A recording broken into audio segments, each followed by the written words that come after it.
Hello and good afternoon. Today we have Derek Manky, VP Global Threat Intelligence. Welcome, Derek, to the show and welcome to UAE. Thanks for having me. It's a pleasure to be here. So, Derek, after 4 consecutive years at the annual meeting on cybersecurity, what shifts are you seeing in the way global leaders approach cybercrime disruption? Are we finally moving from collaboration to coordinated actions?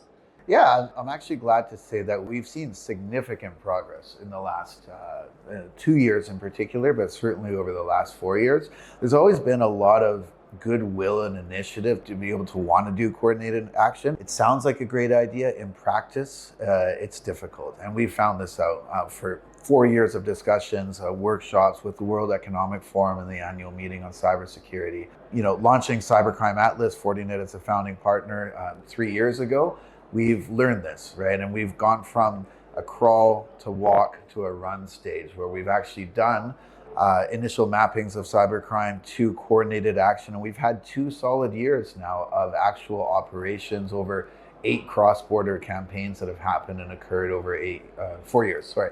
So that's very encouraging. Since you've mentioned about the Cybercrime Atlas, I would like to ask you a little more details about it. Since the report is out, how the cybercrime ecosystem has evolved, and what new patterns or vulnerabilities stood out to you this year, and how can these insights shape the next phase of disruptions?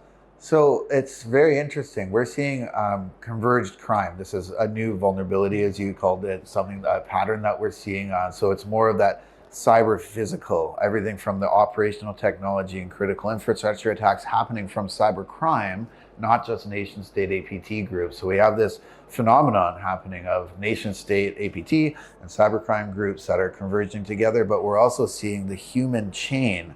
So victims and impact being part of that larger web of cybercrime now, which is a big shift in trends that we saw over 4 years.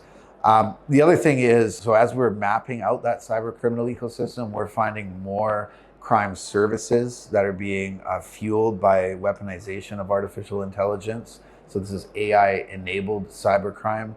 In fact, we've launched a series of workshops. We've already done one workshop with UC Berkeley. We're doing another one in Singapore with NTU, Nantang University, just basically looking at how cyber criminals are weaponizing, artificial intelligence. So a lot of movement on that, and we're making a lot of discoveries as we go. When we talk about scaling disruptions, what does that look like beyond joint operations? How can the private sector, intelligence, law enforcement, and even critical infrastructure players co-create real disruptions framework and not just share data? So I think the actionability is key. I've been in the world of information sharing for 20 years. Again, intelligence is just intelligence unless you action it and make it an actionable point, and you do coordinated disruption. There's a lot of data out there. It needs to be vetted, right? So frameworks can take the data, can siphon it into basically a funnel approach into human vetted data. Cybercrime Atlas is a great example of this. We just released our Cybercrime Atlas Impact Report 2.0. And there were 17,000 human vetted data points on that. It's not the speeds and feeds and millions of data points, because that's very difficult to action. We do it in the world of Fortinet as a cybersecurity vendor to protect customers. But when you're talking about disruption, it's a different ballgame, right?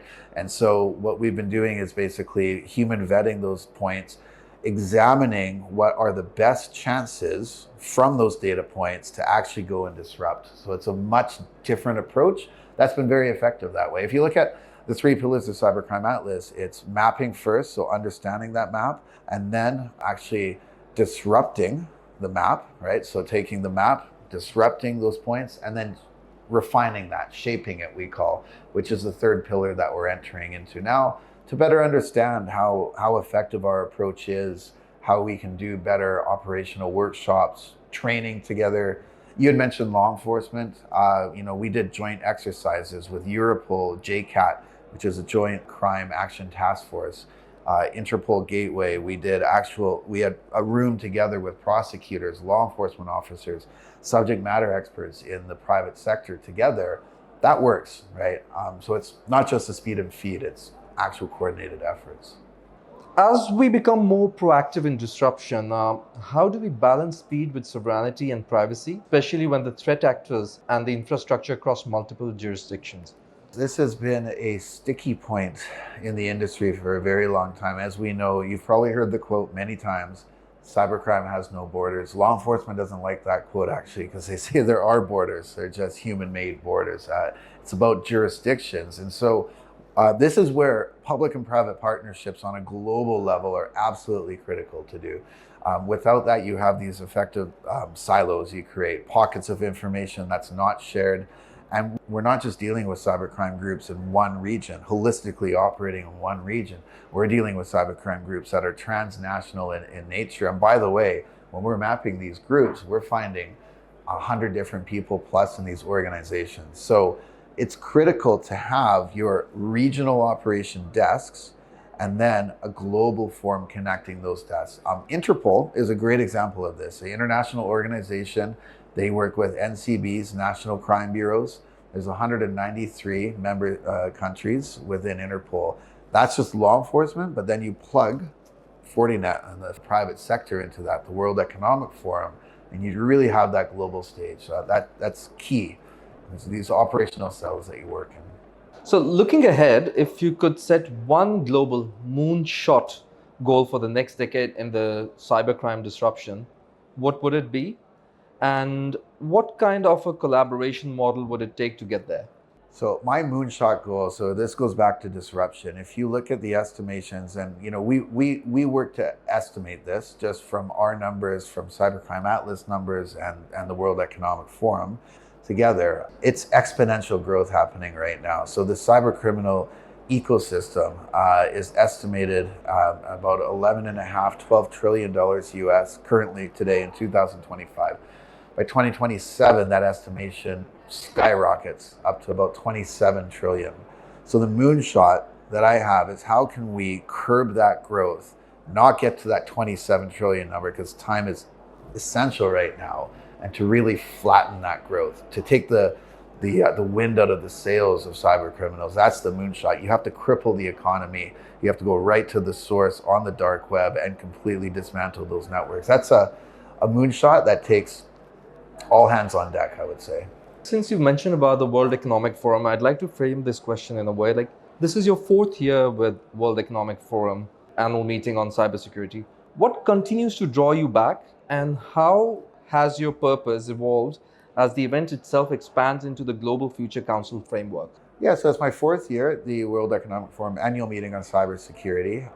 Fortinet's a founder of the C4C, the Center for Cybersecurity. A big part of that is getting these communities together. So the AMC is a CISO community. It's security-oriented, priority on security, top of mind issues, communities that come together like CISOs, like subject matter experts, law enforcement, to get together and try to tackle these issues. That's as I said, we've seen a lot of progress over just 4 years, right? From in the first year, workshops and good ideas to actionable frameworks, initiatives that are funded even coming out of that after 4 years. So for me, it's been a great experience to be able to see that growth and really the mind share. That's what this is all about, right? I mean, it's really true global experts that have great ideas, and it's not just a one and done. There's follow-ups continually. Well, this is an annual meeting. There are assets and reports, virtual working groups, regional working groups, all these things that happen over the course of the year. And so that's what keeps drawing me back. It's really that global mind share, and that we're actually seeing action, right? It's not just, as we say, a pie in the sky happening there. It's something that is actually making a difference in the world. We'll now slightly move towards the regional side of it rather than the global. What's the most valuable form of collaboration you've seen emerge here between the public and the private sector? So definitely if you look at the sharing initiatives, so with computer emergency response teams, there's been a lot of announcements we've done for information sharing with Fortinet, but other members in the industry as well too. Those are critical. As I talked about, the global view is very important, but there's regional specific views through incident response engagements and forensics that happen, to trends that we see, even predictive models that we put in place. Having that regional response with FortiGuard Labs in the region is really critical for us. And it's something that you need both, right? You need that global view and stage, but you need that local disruption when we're seeing malicious hosting and infrastructure in the region to be able to work with authorities and tackle not only cybercrime, but other threats against operational technology and critical infrastructure as well. Cyber resilience is becoming a pillar of every national digital agenda. From the UAE's AI-driven economy to Saudi's Vision 2030, how can World Economic Forum-driven initiatives like the Cybercrime Atlas align with these national ambitions? Yeah, so this is the great thing about the World Economic Forum is it's actually a critical component of it is to take not only the subject matter expert views on a global level, but those national views, right? So national strategies, how things like information sharing can wrap into those national strategies. A good example, a year ago with the forum, we participated in TTX's tabletop exercises called Cybersecurity Futures 2030. And these were held workshops in 4 key regions around the world. Same simulations, same workshops, all these different scenarios that we played through that tied into their national strategies. Those then got compiled into a global report as well too. So you're taking in these regional views and putting it into that sort of global vision. It's important, right? Because as we know, we have the national acts here in Europe, you have GDPR, AI Act, all those things are taken into consideration. There's a lot of overlap that we find, but then specific strategy points in the regions as well. Thank you so much, Derek. Once again, I'd like to take this opportunity to thank you and taking your time out and speaking to us. It was a pleasure talking to you. It was a pleasure speaking as well. And just keep in mind that we're continuing to make progress. There's hope, and we'll get to that moonshot sooner than later, hopefully.